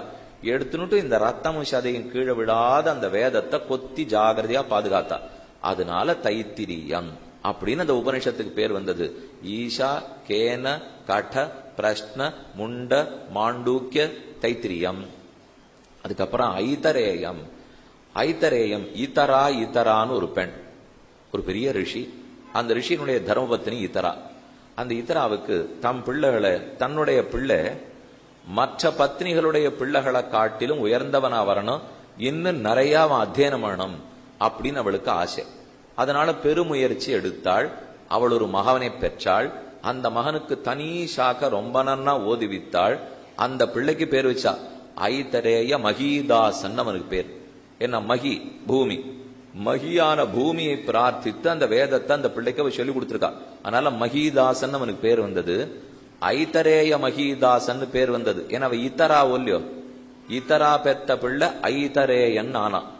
மகியினுடைய அனுகிரகத்தால அவன் கத்துண்டபடியால மகிதாசன் ஆனா. அப்ப அவனுக்கு ஐதரேய மகிதாசன் பேர் வந்தது. அவனால் ஓதப்பட்ட, அவன் அறிந்து கொண்டு பாராயணம் பண்ணிருக்கானோ இல்லையோ, அந்த உபனிஷத்துக்கு ஐதரேயம் அப்படிங்கிற பேர் அதனால வந்தது. அதுக்கப்புறம் சாந்தோக்கிய உபனிஷத்து. சாந்தோக்கியம்னாலே சந்தோகர்கள், சந்தோ சாமம், சந்தோ சாமம், சாமத்தை உத்கீத பிரணவத்தோட சாமவேதம் ஹா உஹா உஹான்னு ஓதராளோ இல்லையோ, சப்த ஸ்வரத்தோட நாட்டியம் ஆடக்கூடிய ஆச்சரியமான சாமங்கள். அந்த சாமத்தை ஓதரவர் இருக்காரு, சாமவேத காயினா, உத்கீத பிரணவத்தோட ஓதரவாழ்களே, அவாதான் சந்தோகர்கள். அதனால சாந்தோக்கிய உபனிஷத்தினால் சாமவேதத்தினுடைய உபனிஷத்து, சாமத்தை ஓதுபவர்களாலே ஓதப்பட்ட உபனிஷத்து சாந்தோக்கியம் என்கிற பேர் 9வது உபனிஷத்துக்கு வந்தது. கடைசி உபனிஷத்து பிருகத் ஆரண்யகம். ஆரண்யகம்னால் ஆரண்யே பவம் ஆரண்யகம். ஆரண்யம் அரண்யம் காடு, பவம் அந்த காட்டில் பிறந்தபடியால், காட்டில் உருவானபடியால் ஆரண்யகம். அது மிக பெரியதாக இருக்கிறபடியால் பிருகதாரண்யகம். பிருகத்துன்னு சொன்னா மிக பெரியது இல்லையோ, காட்டுல உருவானது மிக பெரியது, அதனால பிருகதாரண்யகம். ஆக 10 உபனிஷத்துக்கும் பேர் காரணம் தெரிஞ்சுதா? ஈஷாவாஸ்யம், கேனோபனிஷத்து, கட்டோபனிஷத்து, பிரஷ்னோபனிஷத்து, முண்டகோபனிஷத்து, மாண்டூக்கிய உபனிஷத்து, தைத்திரிய உபனிஷத்து, ஐதரேய உபனிஷத்து, சாந்தோக்கிய உபனிஷத்து, பிருகதாரண்யக உபனிஷத். இது பெயர் காரணம். இந்த காரணங்களோடு இருக்கக்கூடிய நாம இப்ப பார்க்கக்கூடிய 2 உபனிஷத்துக்கள் முண்டகோபனிஷத்தும் மாண்டூக்கிய உபனிஷத்தும். அதுல முதல்ல முண்டகோபனிஷத்து என்னன்னு பார்ப்போம். 3 நாள் ஆகலாம், 4 நாள் ஆகலாம், அதுக்குள்ள முண்டகோபனிஷத்தை பார்த்துடுவோம். அதற்கப்புறம் 1 நாளோ 2 நாளோ மாண்டூக்கிய உபனிஷத்து என்னன்னு சொல்றேன். முண்டகோபனிஷத்துக்கு பெருமை எல்லா ஆச்சாரியர்களாலும் தங்கள் தங்கள் பிரம்மசூத்திர பாஷ்யத்தில் நிறைய மேற்கோள் எடுக்கப்பட்ட உபனிஷத்து. அப்படின்னா அதுக்கு ஒரு தனி சிறப்புன்னு அர்த்தம். இப்ப சங்கராச்சாரியர் எழுதுறார், ராமானுஜாச்சாரியர் எழுதுறாருன்னா அவர்கள் தாங்க சொல்ல போற அர்த்தத்துக்கு மேற்கோள் எடுக்கணும் இல்லையோ. இப்படிதான் உபனிஷத்துல சொல்லியிருக்குன்னு நிறைய சின்ன உபனிஷத்து, ஆனா நிறைய வாக்கியங்கள் அதுல இருந்து தான் எடுத்திருக்கா. சாந்தோக்கியத்துல நிறைய இருக்கும், ஆனா சில சில உபனிஷத்துக்கள்ல குறைவா இருக்கும். குறைவா அர்த்தத்துக்காக குறைவுன்னு அர்த்தம் சொல்லல. நான் இப்போ குறைவா இருந்தாலும் உபனிஷத்து தான் இருந்தாலும் நிறைய மேற்கோள் எடுக்கப்பட்டிருக்குன்னு ஒரு தனி சிறப்பு தானே. உயர்த்தின்னு சொல்ற விட ஒரு சிறப்பு இருக்கிறது. அத போல முண்டகோபனிஷத்திலிருந்து பிரமாணங்கள் நிறைய இடத்துல ஆச்சாரியர்கள்லாம் எடுத்திருக்கா. இதுல 3 முண்டகங்கள் உள்ளன. பிரதம முண்டகம், த்விதீய முண்டகம், திருத்தீய முண்டகம் இன்னும் 3 சொல்லப்பட்டிருக்கு. ஒரு முண்டகத்திலையும் 2 கண்டங்கள். கண்டம்னா பகுதி. பிரதம கண்டம், த்விதீய கண்டம், பிரதம கண்டம், த்விதீய கண்டம், பிரதம கண்டம், த்விதீய கண்டம். ஏன்னா ஒரு முண்டகம் இல்லையோ. அப்ப நீங்க என்னன்னு கணக்கு வச்சுக்கணும். பிரதம முண்டகே பிரதம கண்டஹா, பிரதம முண்டகே த்விதீய கண்டஹா. அப்ப முதல் முண்டகத்துல முதல் கண்டம், முதல் முண்டகத்துல 2வது கண்டம், 2வதுல 1, 2வதுல 2, 3வதுல 1, 3வதுல 2. இது நம்ம ராமாயணம் படிக்கிறச்சே காண்டம் சர்க்கம் பிரிச்சு படிக்கலையா? இத்தனா காண்டம், இத்தனா சர்க்கம், இத்தனா ஸ்லோகம். அதே பாகவதம் படிக்கச்சே ஸ்கந்தம் அத்தியாயம்னு படிக்கலையா? 4வது ஸ்கந்தத்திலே 8வது அத்தியாயத்திலே 10வது ஸ்லோகம்னா தான் பாகவதத்துல புரியும். அது போல இப்ப விஷ்ணு புராணம்னு சொன்னா அம்சம்னு சொல்லுவா. மொத்தம் 6 அம்சங்கள் பாடியிருக்கா. ஆழ்வார் திருவாய்மொழி எப்படின்னு சொல்றோம்? 4ஆம் பத்து, 10ஆம் திருவாய்மொழி 2ஆம் பாட்டுங்கிற மொழி. அப்ப 10ன்னா 100 பாட்டு, திருவாய்மொழினா 10 பாட்டு, அதுக்கப்புறம் பாசுரம்னா அதுல இருக்கிற பாசுரம். இப்ப கெடுமிடராயவர்லான்னு திருவனந்தபுர பாசுரம் சொன்னேன்னு இல்லையோ, 10ஆம் பத்து 2ஆம் திருவாய்மொழி முதல் பாசுரம், 10, 2, 1ன்னு புள்ளி குத்திருப்பா. முதல்ல இதை தெரிஞ்சு விடுவோம், அர்த்தத்துக்கெல்லாம் கூட கொஞ்சம் அப்புறம் போவோம். ஏன்னா புஸ்தகத்தை பார்க்கச்சே தலகிழ படிக்கிறோமா நேல படிக்கிறோமான்னு முதல்ல தெரியணும் இல்லையோ. புஸ்தகத்துல என்னமோ எண்ணிக்கை எல்லாம் போட்டிருக்கே சுவாமி, 2.1.1 என்ன தின்னால் 2வது கண்டத்திலே 2வது முண்டகத்திலே முதல் கண்டத்திலே முதல் மந்திரம் அப்படின்னு அர்த்தம் வாங்கிக்கணும். மொத்தம் 64 மந்திரங்கள். ஆக 6 கண்டங்கள், 3 முண்டகங்கள், 64 மந்திரங்கள். இதே போல பிரம்மசூத்திரத்தை பிரிக்க போனீங்கன்னு வச்சுங்க, 4 அத்தியாயங்கள், 16 பாதங்கள். ஒரு அத்தியாயத்துக்கு 4 பாதம். ஒரு பாதத்துல நிறைய அதிகரணங்கள், மொத்தம் 156 அதிகரணம். அப்ப 4 அத்தியாயங்கள், 16 பாதங்கள், 156 அதிகரணங்கள், 545 சூத்திரங்கள். இதோட கூடினதுதான் பிரம்மசூத்திரம். பிரம்மசூத்திரத்தை கொண்டுதான் இந்த உபனிஷத்துக்கெல்லாம் என்ன அர்த்தம்னே தெரிஞ்சுக்க போறோம். இந்த வாக்கியத்துக்கு என்னென்ன விசாரம் இருக்கு, ரொம்ப உயர்ந்த விசாரம். ஆனா கேட்கறச்சே உங்களுக்கு கட்டமாவே இருக்க போறது இல்ல. இது எனக்கே தெரியுமேன்னு ஆனா இப்படி தெரியுமேன்னு சொல்ல மாட்டோம். அவ்வளவுதான் அர்த்தம். நமக்கே எல்லாம் தெரியும். இப்ப சொல்ல போது ஒன்னும் புதுசு இல்லை. எங்கேருந்து கண்டுபிடிச்சிட போறாரு? உலகம் தானே. இந்த லோகத்துல நம்மளும் வாழ்ந்துட்டு தான் இருக்கும், பரப்பு போய்தான் ஆகணும். இதுக்குள்ள ஜனன மரணம், கண்ணு காது மூக்கு ஞானம் புத்தி, இதை கொண்டுதானே எதுவுமே பேசியாகும். அதனால எங்கோ இருக்கு ஆத்ம விஷயம் புரியாதுன்னு யாரும் பயந்துடவே வேண்டாம். நன்னா புரியும், நன்னா தெரிஞ்சுக்கலாம். 3 முண்டங்கள், 6 கண்டங்கள், 64 மந்திரங்கள். இல்ல இப்ப சுருக்கமா முதல் முண்டகம், 2ஆம் முண்டகம், 3ஆம் முண்டகம் என்ன சொல்றதுன்னு பார்ப்போம். அதுல முதல் முண்டகத்தில் பரவித்யா அபரவித்யா, பரா அபரா என்ன 2 வித்தைகள் சொல்லப்படுக. என்னன்னு அப்புறம் சொல்றேன். முதல்ல என்னதுன்னு மனசுல வாங்கினுட்டீங்கன்னா அதனுடைய தெளிவுக்கு போறச்சே, விளக்கத்துக்கு போறச்சே சுலபமா இருக்கும் இல்லையோ. ஆஹா, பரவித்யா அபராவித்யா, பராவித்யா அபராவித்யா என்று நாம படிக்க வேண்டியதை பத்தி சொல்றது. இது பராவித்யா, இது அபராவித்யா. நம்மளும் வித்யா படிச்சிருக்கமே, வெவ்வேறு படிக்கலையா? ரசாயன வித்யா, பௌதிக வித்யா, தாவரையல் வித்யா, கணக்கு பாட வித்யா வச்சிருக்கோம். வியாபார வித்யா, பொருளாதார வித்யா. அத போல இவ ஏதோ 2 வித்யை சொல்றா. பராவித்யா அபராவித்யா. இதான் முதல் முண்டகத்தில் இருக்கு. அப்புறம் 2வது முண்டகத்தில் பிரம்மஸ்வரூபம் எது, எதன் மூலம் பிரம்மத்தை அறிஞ்சிக்கணும்? வித்யா மூலமா. அது முதல் முண்டகத்தில் ஆயிடுச்சு. இதன் மூலம் அறிஞ்சிக்க போறியே அவர் எப்படி இருக்கார்? அது 2வது முண்டகம். பிரம்மஸ்வரூபம். கேள்விகள்லாம் ரொம்ப சுலபமா கேட்டு சட்டுன்னு பதில் இருக்காப்புல அவ்வளவு அழகான அமைப்பு இருக்கும். ரிஷிகள் பேசியிருந்தா நாம தான் உன்னை பேச ஆரம்பிச்சுட்டு இவர் இத்தனை எதுக்கு இதை பத்தி பேசிட்டு இருக்காருன்னு 1/2 மணி கழிச்சு தோணும். அந்த மாதிரி அவ பேசுவாளா? எடுத்ததை தெளிவா பேசணும் இல்லையோ. நம்ம வீட்டு பேச்சு மாதிரி கிடையாது. இதுக்கு அடுத்து இது, இதுக்கு அடுத்து இது, இது தெரிஞ்சா இப்படித்தான் இருக்கும். நீங்க பல உபன்யாசங்கள்ல பாத்தீங்கன்னா இதுக்கு அடுத்து இவர் இதைத்தான் சொல்ல போறாருன்னு கண்டுபிடிச்சுடலாம். என்ன வேற வழி இல்ல, ஒன்னாத்தான் சொல்லப்பட்டிருக்கு. இப்போ எனக்கு பிடிச்சதுங்கிறதுக்காக மாத்தி சொல்ல முடியாது. பிரம்மத்தை பத்தி ரிஷிகள் என்ன பேசி இருக்கிறார்களோ அதே தானே. அப்ப முதல் முண்டகம் பராவித்யா அபராவித்யா. இப்பவே உங்களுக்கு அர்த்தம் தெரிஞ்சிருக்குமே. பரா ரொம்ப உயர்ந்தது, அபரா அவ்வளவு உயர்ந்தது இல்லை அப்படின்னா அடிப்படைன்னு அர்த்தம். அடிப்படை வித்யை உயர்கல்வி, சாமானிய கல்வி உயர்கல்வி. இப்ப எல்லாரும் 12வது வகுப்பு வரைக்கும் பரீட்சையே வேண்டாம். எல்லாரும் 10வது வரைக்கும் அடுத்தடுத்து வந்துட்டே இருக்கலாம். 10வதுல ஒரு தரம் பரீட்சை எழுதுங்கோ, அப்புறம் 12வதுல எழுதுங்கோ. ஏன்னா எல்லாருக்குமே அடிப்படை கல்விக்கு இன்னைக்கு உரிமை இருக்குன்னு இல்லையோ. ஆறா இருந்தாலும் குழந்தைகள் அடிப்படை கல்வி கற்கணும். அந்த அடிப்படை கல்விங்கிறது தான் அபராவித்யா. அதுக்கப்புறம் மேல வர்றது வராதது ஒம்பொறுப்பு. இப்ப எந்த அரசாங்கமோ நீ முதுகலை பட்டம் வாங்கி முனைவர் பட்டம் வாங்குற வரைக்கும் வாங்கியே ஆனும் அப்படின்னு சொல்றது இல்ல. 10வது வரைக்கும் படிச்சே ஆனும் அப்படிதானே சொல்றா. அத போல நம்மளும் அபராவித்யா எல்லாரும் படிச்சுடணும். அது பொது கல்வி, அனைவருக்கும் பொதுவானது. அதுக்கப்புறம் பராவித்யா, அது ஏதோ மிக உயர்ந்த கல்வி என்னங்கிறது அப்புறம் பார்ப்போம். பொதுவாக அப்படி ஞாபகம் வச்சுங்க. அபராவித்யா பொது கல்வி, பராவித்யா உயர்கல்வி. இந்த 2 பத்தி தான் முதல் முண்டகம் சொல்றது. அதை வச்சுட்டு ஒரு பிரம்மத்தை தெரிஞ்சுக்கணும் இல்லையோ. அந்த பிரம்ம மாறுனு பிரம்மஸ்வரூபத்தை 2வது முண்டகம் கூறுகிறது. பிரம்மம் எப்படிப்பட்டவர், அவருடைய குணநலன்கள் எப்படிப்பட்டவை, அவருங்கிறத எப்படி நாம புரிஞ்சுக்கணும், இதெல்லாம் 2வது முண்டகம். அப்புறம் 3வது முண்டகம். இது என்ன அவ்வளவுதானே முடிஞ்சு போச்சு சுவாமி. இப்போ என்ன கல்வி தெரிஞ்சு போச்சு, யார தெரிஞ்சுக்கணும்ன்றத அவரை பத்தி சொல்லியாச்சு. இனிமே 3வது என்ன இருக்குன்னால், இதனால தெரிஞ்சின்றது யாரு? நாம தானே, ஜீவாத்மாக்கள் தானே தெரிஞ்சுட்டு இருக்கோம். சுவாமி இது என்ன நியாயம், எங்களை பத்தி ஒரு வார்த்தை கிடையாது, அதுல அவரை பத்தியே சொல்லிட்டு இருந்தீர்னா தெரிஞ்சின்ற எங்களை பத்தி சொல்லக்கூடாதான்னா சொல்லிடுது. 3வது முண்டகத்தில் ஜீவாத்மாவும் பரமாத்மாவும் ஒத்துமையா எங்க இருக்கா, இவனுக்கு அவனுக்கும் உறவு என்ன, இவன் எப்படி அவனை போய் சேரணும், ஏன் போய் சேராம தடுத்துன்னு இருக்கு, எல்லா விசாரமும் பண்ணி இவனை கொண்டு போய் அவங்கிட்ட விட்டுடுது. இதுதான் 3வது முண்டகம். இப்ப இதுல என்ன கட்டம் சொல்லுங்க. இவ்வளவுதான் இருக்கு இந்த முண்டகோபனிஷத்துல. முதல்ல பராவித்யா அபராவித்யா, 2வது பிரம்மஸ்வரூபம், 3வது ஜீவாத்மா பரமாத்மா. இந்த பிரம்மஸ்வரூபத்தை தெரிஞ்சுக்கணுமே ஒருத்தான். நான் தானே தெரிஞ்சுட்டாகணும். இப்ப பிரம்மமே தன்னை பத்தி தெரிஞ்சுக்க போறாரா? அப்ப நாம் தானே அவனை தெரிந்து கொள்ள வேண்டும்.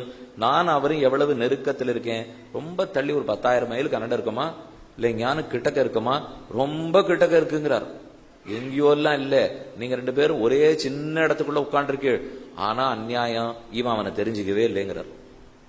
எவ்வளவு கிட்டக்க இருக்கான், எவ்வளவு உயர்ந்தவர் பிரம்மம், ஆனா இந்த ஜீவன் அவனை தெரிஞ்சுக்காம சிரமப்படுறார், தெரிஞ்சுக்க வச்சுடுவோம் என்பதோட முண்டகோபனிஷத் முடிஞ்சு போச்சு. இதுதான் 3 முண்டகங்களுக்கு அர்த்தம். அதுல இப்ப முதல் முண்டகத்தை பார்க்க போறோம்.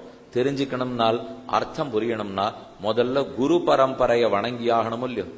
இது எப்படி நமக்கு வந்ததுங்கிறத வணங்கணும். இது பிரம்மா காலத்திலிருந்து வேதங்கள் ஓதப்படுகின்றன. அதர்வண வேதத்தினுடைய ரொம்ப ஆச்சரியமான குரு பரம்பரை இது. எப்படி வந்ததுங்கிறத முதல் மந்திரமே சொல்ல போறது. இப்ப நாம முதல் முண்டகத்தின் முதல் கண்டத்தை பார்க்க போகிறோம். பராவித்யா அபராவித்யா வேறுபாடு என்னன்னு சொல்ல போறது. அதுக்கு முன்னாடி பிரம்மாவனுடைய புத்திரர் அதர்வா, அதர்வான்னு அந்த ரிஷிக்கு பேர். அவர் தான் இப்ப முதல் ஆச்சாரியர். பிரம்மா தன் மகனாக அதர்வாவுக்கு வேதத்தை சொல்லிக் கொடுத்தார். அது அதர்வண வேதம் ஆயிடுச்சு. அதர்வாவுக்கு சொல்லிக் கொடுத்ததோ இல்லையோ, அதனால அதர்வண வேதம் ஆயிடுச்சு. அதர்வாங்கிர சப்புச்சம் பிரதிஷ்டான்னு கேள்விப்பட்டிருக்கோ இல்லையோ.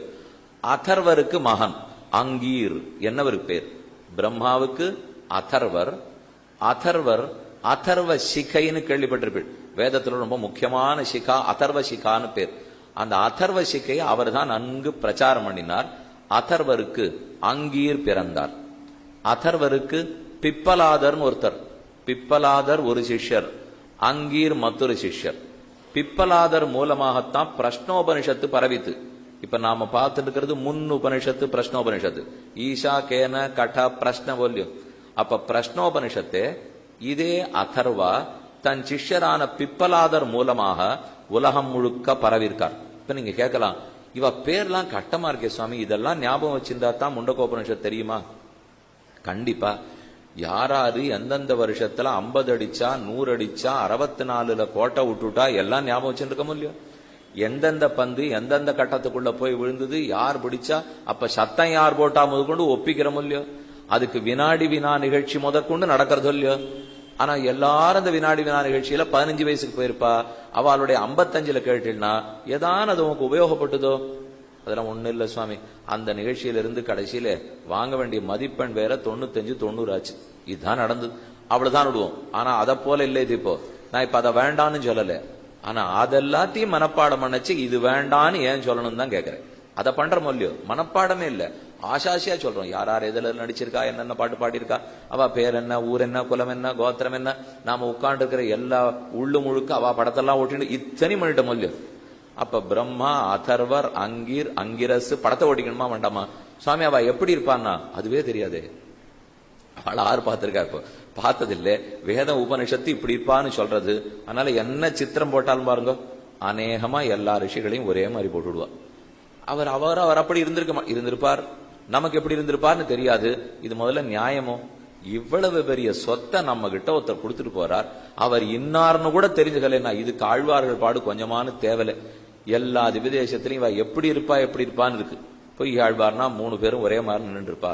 அது போய் ஆழ் புத்தத்தாழ்வார், போய் ஆழ்வார். திருமிஷி ஆழ்வார்னா உட்காண்டு இருப்பார், கொண்டையெல்லாம் வச்சுருப்பார். நம்மாழ்வார்னு சொன்னா புளிய மரத்தின் கீழே இருப்பார். அதே இப்ப குலசேகர ஆழ்வார்னா வில்லு வாழெல்லாம் வச்சுருப்பார். பெரிய ஆழ்வார்னு சொன்னா கையில தாளம் வச்சுருப்பார்.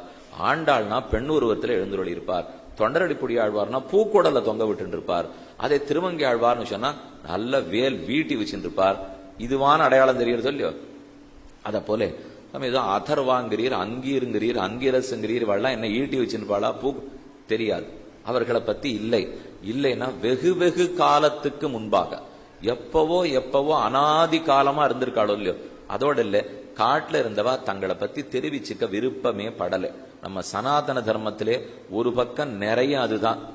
ஆனா இந்த காலத்துக்கு அதுதான் குறையாகவும் இருக்கு. ஏன்னா வேற தேசத்துக்கு போனீங்கன்னா ஒண்ணும் இல்லாத ஒரு சின்ன வஸ்து ஏதானு கிடைச்சிருக்கும்.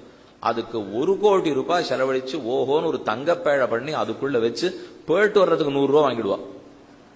விரும்ப போய் எட்டி பார்த்துட்டு வந்தா 50, உருத்து பார்த்துட்டு வந்தா 100, அதை பத்தி பேசினா 200, இப்படின்னு ஏற்பாடு பண்ணுவா.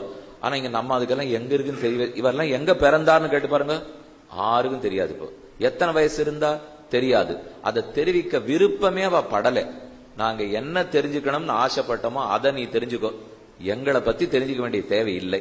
அதனால இன்றைய கல்வி ஆளை பத்தி நிறைய சொல்லிக் கொடுக்கும். அன்றைய கல்வி பிரம்மத்தை பத்தி நிறைய சொல்லிக் கொடுக்கும். அவரை பத்தி தான் அது பேசணுமே தவிர எங்க பேர் தேவையில்லை. இப்ப எத்தனை ரிஷிகளுடைய ஜெயந்தி கொண்டாடிட்டு இருக்கோம். ஏதோ வியாச பூர்ணிமா தெரியுது, மற்றபடி யாரெல்லாம் இப்ப அதர்வா எப்ப பிறந்தார், அங்கிரஸ் எப்ப பிறந்தார், அகஸ்தியர் எப்ப பிறந்தார், அதை நம்ம ஒண்ணு கொண்டாடுறதில்லை. அதை பத்தி கண்டுகொள்வதே இல்லை. கொண்டாடுவதற்கு அப்புறம் போவோம். ஆனா கண்டிப்பா எப்பவாவது குரு பரம்பரையை நினைக்க வேண்டாமா?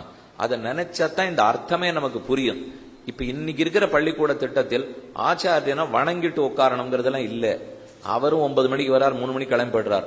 நானும் 9 மணிக்கு வரேன், 3 மணிக்கு போறேன். அன்னைக்கு குருகுலத்துல பண்ண முடியாது. ஆச்சாரியன் தான் தாய் தகப்பன் மற்றை தந்தை மற்றும் முற்றும் எல்லாம். அவர் என்ன பார்த்திருக்காரோ அதுதான் எனக்கு முன்னேற்றமே. இந்த நிலை மாறி போச்சு. இந்த நிலை மாறின அன்னைக்கு தான் சம்ஸ்கிருத கல்விக்கு ஆபத்தும் வர்றதுக்கு ஆரம்பிச்சது. இது வரணுங்கிறதுக்காக வெளிநாட்டவர்கள் மிக்க முயற்சி எடுத்தனர். அங்கேருந்து வந்தவா எழுதி கொடுத்தது என்ன தெரியுமோ? அந்த நாட்டுல ராணி இருந்தாலோ இல்லையோ, இங்க வந்து கல்வி திட்டத்தை எல்லாத்தையும் பார்த்துட்டு இந்த நாட்டை நம்ம முழுமையா பிடிச்சு ஆளணும்னால் திண்ண பாடசாலையும் குருகுலத்தையும் ஒழிக்கணும், அதை மாத்தணும். அதை மாத்தி ஆங்கில கல்வியை புகுத்த வேண்டும். அது வந்துடுத்துனா தான் இவாளுக்கெல்லாம் திருப்தியா அப்படி அந்த வெள்ளை சொக்காய போட்டுண்டு காலில் போட்டு வேண்டிய பாதரட்சை எல்லாம் பெருசு பெருசா போட்டுண்டு கீழே உட்காண்டு முதுகு தேஞ்சின்னு இருக்கிறவாளை பெரிய பலகைக்கு மேல ஏத்தி உட்காத்தி வச்சு நானும் கொஞ்சம் நிமிர வச்சுட்டோம்னா நம்ம அவளை குனிய வச்சுடலாம்னா. அதான் நடந்தது கடைசியில. இப்போ ஏன்னா ஏற்கனவே பிரம்மத்துக்கு முன்னாடி குனிஞ்சுட்டு இருந்தோம், வேற யார் முன்னாடியும் குனியல. இப்ப நானும் மேல உட்காண்டிருக்கேன், நிமிர்ந்த மொழியோ போச்சு, அவ முன்னாடி குனிய வேண்டியதா போச்சு. அதானது இன்னும் இழுத்துட்டு இருக்கு. ஆச்சு 200-250 வருஷம். இத்தனை வருஷமா இன்னும் சிரமப்பட்டு இருக்க மொழியோ. அப்ப இந்த கல்வி திட்டமே தனி சிறப்பு வாய்ந்தது. அந்த குரு பரம்பரையத்தான் இப்ப சொல்லிட்டு இருக்கார். அதர்வா, பிப்பலாதர் மூலமா பிரஷ்னோபனிஷத்து, அடுத்த அங்கீர் பாரத்வாஜ கோத்திரத்தை சேர்ந்த சத்யவாகர்ங்கிறவர் மூலமா அவருடைய சிஷ்யருக்கு கொடுக்கிறார். அங்கிரஸ் அவருக்கு வந்து சேர்ந்தது. அங்கிரஸ்னு கேள்விப்பட்டிருப்பேன். அங்கிரஸுக்கு வந்து சேர்ந்தது. அங்கிரஸ சௌனகர்ங்கிற சிஷ்யர் போய் அவர்கிட்ட கேட்கிறார். சௌனகர் மிகச் சிறந்தவர். அவரை பத்தி நிறைய சௌனக உச்சா பாகவதெல்லாம் கூட கேள்விப்பட்டிருக்கீங்க இல்லையோ. ரிஷி சூத பௌராணிகர் இடத்துல சௌனகர் போய் கேட்டார். நைமிஷாரண்ய கஷேத்திரத்துல சௌனகர் கேட்டுத்தானே சுகாச்சாரியர் சொல்றார், மத்த பேர் சொல்றா, சூத பௌராணிகர் சொல்லியிருக்கா. அந்த சௌனகர் தான் இவர்கிட்ட போய் கேட்கிறார். இப்போ சௌனக மகரிஷி போய் அங்கிரசனிடத்துல கேட்க அவர் மூலமா பிறந்ததுதான் முண்டகோபனிஷத். அதனால இது அதர்வண வேதம் நம்ம கிட்ட எப்படி வந்தது அப்படிங்கிறது சொல்லப்பட்டிருக்கு. பிரம்மாவனுடைய குமாரர் அதர்வாவனுடைய சிஷ்யர் அங்கீர் பாரத்வாஜ கோத்திரச்சை செய்த சத்யவாகருக்கு கொடுக்க அவர் மூலமாக அங்கிரஸ வந்து அடைந்தது. அங்கிரஸை சௌனகர் போய் பிரார்த்திக்க அவருக்கு இந்த உபனிஷத் அர்த்தங்களை அங்கிரஸ் உபதேசிக்கிறார்.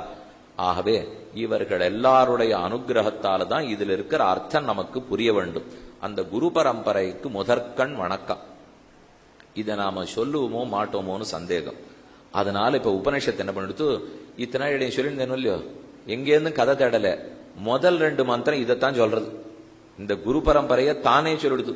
ஏன்னா இவன் தனியா விட்டா சொல்லுவனோ மாட்டானோன்னு சந்தேகம். அதனால முதல் 2 மந்திரத்துல அதையே சேர்த்து வச்சிருவோம். பிரம்மா தேவானாம் பிரதமஹ சம்பபூவ விஸ்வஸ்ய கர்த்தா புவனஸ்ய கோப்தா ச பிரம்ம வித்யாம் சர்வ வித்யா பிரதிஷ்டாம் அதர்வாய ஜேஷ்ட புத்திராய பிராக. கரடு முரடா இருக்கேன்னு பயப்படாதீங்க. வெறும் மூல மந்திரம் அப்படித்தான் இருக்கும். இப்போ உங்க ஆர்டியான் நீங்க புஸ்தகம் வச்சிருந்ததுன்னா வச்சுக்கலாம். யாருக்கு அந்த எழுத்து தெரிஞ்சாலும் சரி, தமிழ்ல வச்சிருந்தாலும் சரி. இப்ப நீங்க அர்த்தம் பார்த்த உடனே இவ்வளவுதானா, எனக்கே புரியுறது. இது போலதான் 10 உபனிஷத்தும் புரியும், கீதையும் புரியும், பிரம்மசூத்திரமும் புரியும், மெனக்கட்டா புரியும். அதுல ஆசை வச்சாலே புரியும். முதல் மந்திரம் சொல்றது பிரம்மா தேவானாம் பிரதமா. இந்திரன், சந்திரன், குபேரன், வருணன், வாயு, அக்னி முதலான எல்லா தேவதைகளுக்கும் பிரதமன். மூத்தவரார் பிரம்மா தானே, நான்முகன் தானே, தான் எல்லாரையும் உருவாக்குகிறார். அப்ப பிரம்மா தேவானாம் பிரதமா சம்பபூவ முதல்வராக பிறந்தார். விஸ்வஸ்ய கர்த்தா உலகத்தை எல்லாம் படைப்பவர். புவனஸ்ய கோப்தா உலகத்தை காப்பவர். உலகத்தை படைக்கிறார், உலகத்தை காக்கிறார். ச பிரம்ம வித்யாம் அவர் பிரம்மத்தை பத்தின வித்யை உபதேசிக்கிறார்ங்கிறது. சாமி அவரே பிரம்மா வச்சே, அவர் என்ன பிரம்மத்தை பத்திய வித்யை உபதேசிக்கிறார்னால், பிரம்மா வேறே பிரம்மம் வேறே. பிரம்மாவும் பிரம்மமும் ஒண்ணு இல்லை. பிரம்மம்னு சொல்றது முழுமுதற் கடவுள். அவர் அனைத்துக்கும் தலைவர். என்ன பிரளயம் வந்தாலும் இருக்கக்கூடியவர் அனந்த பத்மநாப சுவாமி. அவர் தான் பிரம்மம். இப்ப பிரம்மம் அடையாளம் காட்டுனால் சேனிச்சுட்டு இருக்காரு. பிரம்ம ஏன் சேனிச்சுட்டு இருக்கார்? நின்றுட்டு இருக்க மாட்டாரா? திருவேங்கடமுடையான நின்றுட்டு இருக்காரு. அவர் உட்கார்ந்தே இருக்க மாட்டாரா? நின்றுட்டே தான் இருப்பாரா? சேனிச்சுட்டே தான் இருப்பாரா?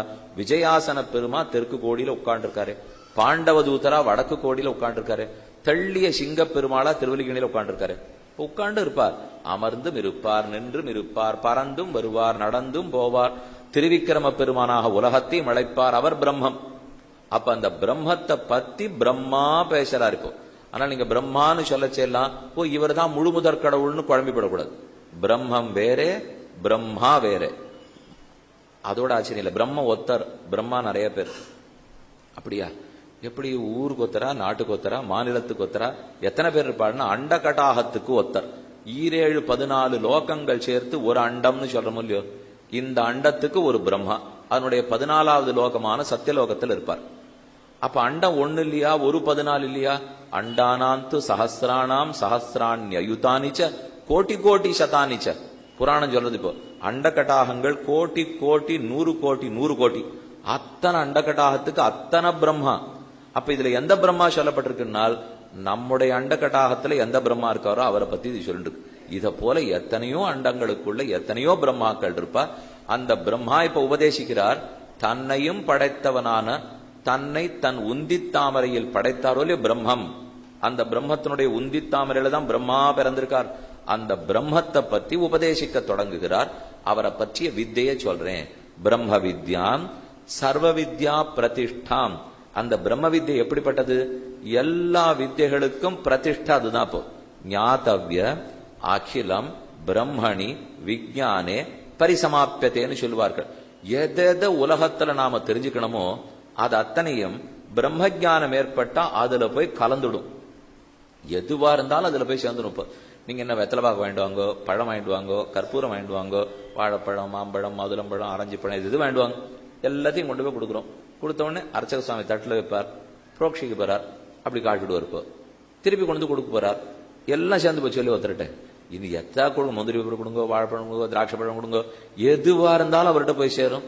காவிரியா இருக்கட்டும், தாமிரபரணியா இருக்கட்டும், வைகையா இருக்கட்டும், கங்கையா இருக்கட்டும், மொத்தம் சமுத்திரத்துல போய் சேர்ந்துடும். எங்கெங்க மழை கொட்டினாலும் சமுத்திரத்துல போய் சேர்ந்துடும். அத போல எந்த ஞானமாக இருந்தாலும் அது அத்தனையும் பிரம்ம ஜாக்கரத்துல போய்தான் சமாப்தி அடையும். நாம எத்தோ படிச்சிருக்கோம், நிறைய படிச்சிருக்கோம், பிரம்மத்தை பத்தி படிக்காத போயிட்டால் அது பாதியோட நிற்கும். அந்த ஞானம் பூர்த்தி அடையணும்னால் பௌத்திகம் படிச்சோம், நிறைய முனைவர் பட்டம் வாங்கியிருக்கார். அப்ப பௌத்திகம் தெரிஞ்சிருக்குன்னா பஞ்சபூதம் தெரிஞ்சு போச்சுன்னு அர்த்தம். தாவரவியல் தெரிஞ்சா உலகத்துல படைக்கப்பட்டது தெரிஞ்சிருக்குன்னு அர்த்தம். இது இத்தனையும் தெரிஞ்சிருந்தால் அப்ப சிரஷ்டமான படைக்கப்பட்ட வஸ்துக்களை பத்தி படைக்கிறமே தவிர படைப்பாளியை பத்தி படிக்காமலே போய்விடுவோம். படைக்கப்பட்டதையே பார்த்துட்டு இருந்தா படைச்சவர் ஆறுன்னு தெரிய வேண்டாமா? இப்ப இந்த கோவிலுக்குள்ள வந்து இங்க ஆறெல்லாம் இருக்காளோ ஒத்தத்திரையா பார்த்து நிறைய நாளி பேசணும். வாயிற்காப்போன்ல இருந்து ஆரம்பிச்சு யார் பெருக்கிறா, ஆறு கூட்டின்னு இருக்கா, ஆறு அர்ச்சக்காளா இருக்கா, ஆறு நிர்வாகஸ்தர்களா இருக்கா, ஆறு இந்த இடத்தெல்லாம் பாத்துக்கிறா, யார் விளக்கெல்லாம் பாத்துக்கிறா, யார் பூ தொடுக்கிறா, எல்லாத்தையும் பேசிட்டு 1.5 மணி நாளி கோவில்ல இருந்துட்டு அப்படியே ஒருத்தர் வெளியில போயிட்டார். வெளியில போன உடனே என்ன நன்னா சேவையாச்சா, அர்ச்சனை பண்ணியான்னா, யாரே? நான் யாரோடய பேசியிருந்தேன், 1.5 மணி நாளி பேசியிருந்தேன்னா. பேசிட்டு இருந்தியா? அவரோட பேசலாம் முடியாதேன்னு கேட்டான் வாசல்ல இருக்கிறவன். நான் பேசியிருந்தேனேன்னா எனக்கு சந்தேகம் வந்துடுது. யாரோட பேசியிருந்தேன்? அனந்த பத்மநாப சுவாமியோடையா? 1.5 மணி நாளியான். அது யாருன்னா அவ்வளவுதான். அப்புறம் இந்த கோவிலுக்குள்ள வந்து என்ன லாபம்? இப்போ இது ஊர்ல இருக்கிற எல்லா இடத்துலயும் 1.5 மணி நாளி பேசிட்டு எங்க சேவிக்கணுமோ அதை தெரிஞ்சுக்காத வெளியில போனா எப்படி? அத போலத்தான் பௌதிகம் படிச்சேன், பொருளாதாரம் படிச்சேன், கணக்கு படிச்சேன், நீதியியல் படிச்சேன், வானசாஸ்திரம் படிச்சேன், எல்லாத்தையும் படிச்சேன்னுட்டு இது மொத்தத்தையும் லோகத்துக்கு கொடுத்தவரையே படைக்கலன்னா அப்ப அவரை படிக்காத இருந்தா பிரயோஜனம் இல்லையோ இல்லையோ. பொண்ணுக்கு கல்யாணத்துக்கு மாப்பிள்ளை பார்த்தோம், ஜாதகத்தை அனுப்பிச்சு வச்சு இந்த பிள்ளை கொஞ்சம் நல்ல பிள்ளையான்னு விசாரிச்சு சொல்லுங்க. எங்கேயோ தில்லியில இருக்காராம், இந்த நாள்ல நம்புறதே கஷ்டமா இருக்கு, அதனால விசாரிச்சு சொல்லுங்க. நம்ம விசாரிச்சா நன்னா உயரமா இருக்கார், பருமனா இருக்கார், நிறைய சம்பாதிக்கிறார், சகப்பா வேற இருக்கார், நிறைய அப்பா அம்மா எல்லாம் நன்னா இருக்காளாம், நிறைய வீடு போல நிலபலம் வச்சிருக்காளாம், அவருக்கு வந்து கண்ணு நன்னா இருக்கு, மூக்கு நன்னா இருக்கு, காது நன்னா இருக்கு, எல்லாம் இருக்கு, எல்லாம் இருக்கு. வாஸ்தவம் கண்டுபிடிச்சீங்களா சுவாமி? குணம் இருக்கா கேட்டீங்களா? அதை மட்டும்தான் கேட்கவே இல்லை. அது கேட்கலன்னா அப்ப பிரயோஜனமே இல்லை. இன்னொருத்தரா இருந்தார், ஹிருதயம் வேலை செஞ்சுட்டு இருக்கா கேட்டீரா? கேட்கவே இல்லை. கை இருக்கு, கால் இருக்கு, மூக்கு இருக்கு, எல்லாம் இருக்குன்னு விசாரிச்சோம். இதுவரை மூக்கு முடியுமா இருக்கார், ஆனா உள்ள ஹிருதயம் வேலை செய்யலையா, இப்படின்னு என்ன லாபம்? அத போல பிரம்ம ஜானம் இல்லைன்னுட்டால் எந்த ஞானம் இருந்தும் லாபம் இல்லை. பிரம்ம ஜானம் இருந்துட்டால் அப்ப மத்ததை படிக்கணுமா வேண்டாமா? சாமி நீர் சொல்றது கணக்கு படிச்சோம், பொருளாதாரம் படிச்சோம், பிரம்மத்தை படிக்காத இருக்க கூடாது, படிச்சுட்டோம். ஆனா இப்ப உங்களாட்டம் பல பேர் வெறும் பிரம்மத்தை மட்டுமே படிச்சுட்டு வேதத்தை மட்டும் படிச்சுட்டு நாங்க படிச்ச கல்வி எல்லாம் நீங்க படிக்கவே இல்லையே, அது மட்டும் நியாயமா? அப்ப இது எல்லாத்தையும் படிச்சுட்டு அதையும் படிச்சிருக்கணும். பிரம்மத்தை கத்துக்கிறோம், நாங்க இப்பவே கத்துக்கிறோம். இப்ப நீர் திரும்ப நீர் எங்கேயான வக்கீலா வர முடியுமோ? நீர் போய் வேற ஏதாவது வர முடியாது இல்லையோ? அப்ப எங்களாலே முடியாதுன்னு சொல்லக்கூடாது.